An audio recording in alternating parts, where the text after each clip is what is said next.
ಯಾಕೆ ಒಬ್ರೆ ಈ ರೀತಿ ಯೋಚನೆ ಮಾಡ್ತಿದ್ರು? ಆಗುದೆಲ್ಲ ಒಳ್ಳೇದಕ್ಕೆ. ಮತ್ತೇನು ಉಳಿದ ದೇವಿ? ಮಕ್ಕಳನ್ನು ಸ್ಕೂಲಿಗೆ ಕಳಿಸುವ. ಅಪ್ಪ, ನಾವು ಶಾಲೆಗೆ ಹೋಗುವುದಿಲ್ಲ. ನಾನು ಕೂಲಿ ಕೆಲಸಕ್ಕೆ ಹೋಗುತ್ತೇನೆ. ಅಣ್ಣನನ್ನು ಚೆನ್ನಾಗಿ ಓದಿಸೋಣ. ನಾನು ಕೂಲಿ ಮಾಡಿ ಬಟ್ಟೆ ಪೆನ್ನುಗಳನ್ನು ಕೊಡಿಸೋಣ. ಹೇ ಧರ್ಮ, ನಿನಗಿರುವ ಕರುಣೆ ಈಗಿನ ಕಾಲದ ಶ್ರೀಮಂತರಿಗಾಗಲಿ ಆ ದೇವರಿಗಾಗಲಿ ಈ ರೈತರಿಗೆ ಈ ಪರಿಸ್ಥಿತಿ ಬಂದದು ಗೊತ್ತಿದ್ದಿಲ್ಲ. ಹೇ ಕಂದ, ಈ ರೈತರ ಸ್ಥಿತಿ ಹೇಗಾಗಿದೆ ಗೊತ್ತಾ? ದಿನನಿತ್ಯ ಬೆಳಗ್ಗೆ ಎತ್ತುಗಳನ್ನು ಹೊಲಕ್ಕೆ ಹೊಡೆದುಕೊಂಡು ಹೋಗಿ ಬಿತ್ತಿ ಹಸನ ಮಾಡಿ ಬಿತ್ತಿ ಬೆಳೆದು ಬೆಳೆಯನ್ನು ತಂದು ಮಾರಿ ಬರುವಾಗ ದಲಾಲಿ ಕೈಯಲ್ಲಿ ಅರ್ಧ ಕೊಟ್ಟು ಬರುವಂತಾಗಿದೆ ಈ ರೈತರ ಬಾಳು. ಹಂತದಲ್ಲಿ ನೀನು ರೈತನಾಗಿ ಮುಂದೆ ನಿನ್ನ ಜೀವನ ಹೇಗೆ ನಡೆಸ್ತೀಯಾ? ಹೇ ಬ್ರಹ್ಮ, ನೀನಾದರೂ ಓದಿ ಅವನನ್ನು ಹೇಳು. ನೀಬ್ಬರು ಶಾಲೆಗೆ ಹೋಗಿ ದೊಡ್ಡ ಆಫೀಸರ್ ಆಗದಿದ್ದರೂ ಪರವಾಗಿಲ್ಲ, ಆದರೆ ಒಂದು ಪಂಚಾಯತಿಯಲ್ಲಿ ಒಬ್ಬ ಖರ್ಚಾಗಿ ಈ ಮರ್ಯಾದೆ ಕೊಡುತ್ತದೆ ಈ ಸಮಾಜ. ಅದೇ ರೈತರಾದರೆ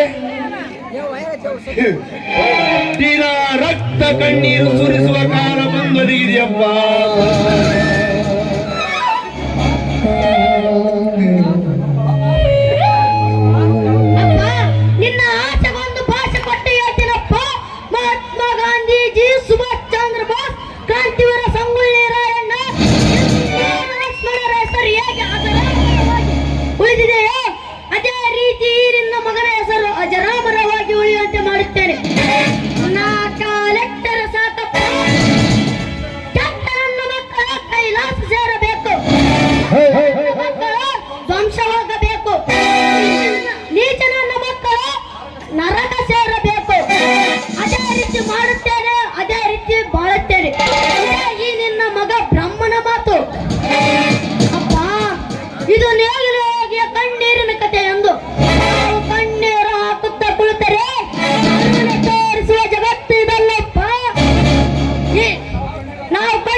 ಮಾತನಾಡಬಾರ್ದು.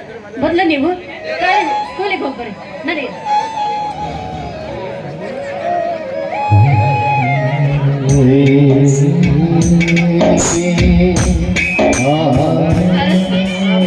ಏನ್ ಮಾಡ, ತುಂಬಾ ಬಿಸಿಲಿಗೆ ಬೆಳೆ ಎಲ್ಲ ಸುಟ್ಟು ಹೋಗಿದೆ.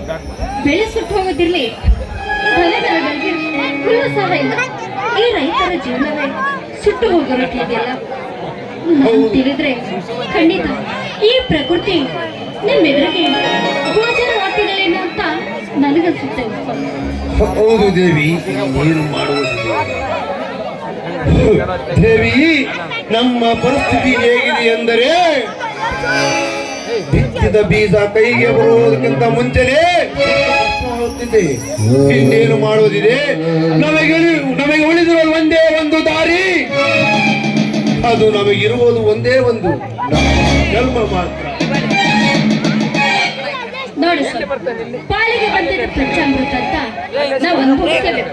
ಆಯ್ತು, ಈಗಾದ್ರೂ ಊಟ ಮಾಡಿದ್ರೆ ದೇವಿ, ಈ ಊಟ ಮಾಡುವುದಕ್ಕಿಂತ ಮುಂಚೆ ಯಾವುದಾದ್ರೂ ಒಂದು ಖುಷಿಯಾದ ಹಾಡು ಮಾಡಿ